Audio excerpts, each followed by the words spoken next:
अस्सलामु अलैकुम वरहमतुल्लाहि वबरकातुहू। मेरे अज़ीज़ साथियों, आज मुझे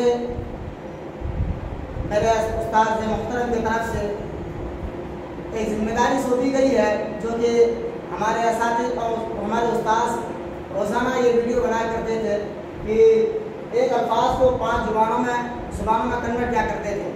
आज उनके गैर मौजूदगी में ये जिम्मेदारी हमें मिली है, और अगर कुछ भी हमसे गलती हो तो हमें माफ़ फरमाइएगा। तो मैं फिर अपने मकसद की तरफ जाते हुए एक अल्फाज को 5 ज़ुबानों में कन्वर्ट करना है। नंबर 1 सबसे पहले उर्दू है, उसके बाद हिंदी है, फिर इंग्लिश, फिर अरबी और फिर फारसी। तो बेटी को यानी उर्दू में हम बेटी कहते हैं, उर्दू में क्या कहते हैं? बेटी। और फिर वहीं हिंदी में जाएंगे तो हिंदी में कहा जाता है पुत्री। क्या कहते हैं? पुत्री कहते हैं। और फिर इंग्लिश में जाएं तो इंग्लिश में डाउटर, DAUGHTER, डाउटर यानी इंग्लिश में बेटी कहते हैं। और फिर वहीं अरबी ज़ुबान में जाएं तो अरबी ज़ुबान में बेटी को बिंतु कहते हैं। बेटी को क्या कहते हैं? बिंतु कहते हैं। फिर वही फारसी ज़बान में यानी फारसियन जो है उस ज़ुबान में हम बेटी को क्या कहेंगे? दुख्तर। क्या कहेंगे? दुख्तर।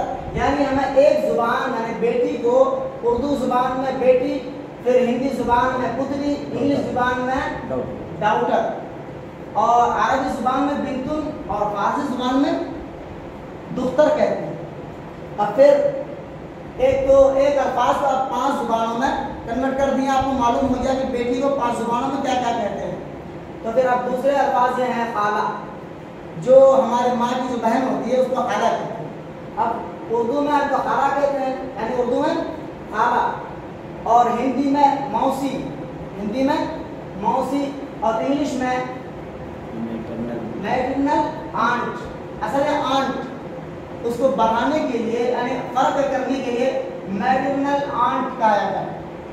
फिर वही अरबी में जाएं तो अरबी में कहते हैं क्या? खालतुन। क्या कहते हैं? खालतुन। फिर फारसी ज़ुबान में खाला, यानी हा के साथ खाला। यानी आपको ये भी मालूम चल गया कि खाला को हिंदी में, उर्दू में, इंग्लिश में और अरबी और फारसी में, यानी एक खाला को 5 ज़ुबान में खाला, उर्दू में खाला, हिंदी में मौसी, इंग्लिश में मैटरनल आंट और अरबी में खालतुन और फारसी में खाला। अब रहा चचा, यानी उर्दू में हम चचा जो भाई के यानी अब्बू के जो भाई होते हैं, छोटा भाई, उसको चचा कहते हैं। तो उर्दू में क्या कहते हैं? चचा। और हिंदी में काका, उसी को दूसरा अंकल जी भी कहते हैं उसको, और काका भी कहते हैं यानी हिंदी में। और इंग्लिश में अंकल। क्या कहते हैं? अंकल। और फिर अरबी में कहते हैं अम्मुन। क्या कहते हैं? अम्मुन। और फिर फारसी ज़ुबान में अम्मुन तो नहीं है, बल्कि क्या है? अम, सिर्फ अम।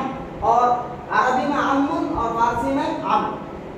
आपको यानी मैं 3 ज़ुबान में 3 बेटी, खाला और चचा, यानी 3 उर्दू ज़ुबान को 5 ज़ुबानों में कन्वर्ट किया, इसमें हिंदी, इंग्लिश, अरबी और फारसी ज़ुबान में। तो 3 अल्फाज को 15 अल्फाज में मालूम चल गया। 3 अल्फाज हैं और 15 लुगात, यानी आपको बढ़ोतरी कितनी मिली?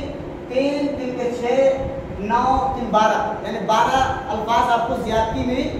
तो आप लोग कोशिश करें कि आप इन 3 चीज़ों को 5 ज़ुबानों में याद करने की कोशिश करें। किसी कॉपी वगैरह में नोट करें और उसको याद करने की कोशिश करें इंशाअल्लाह।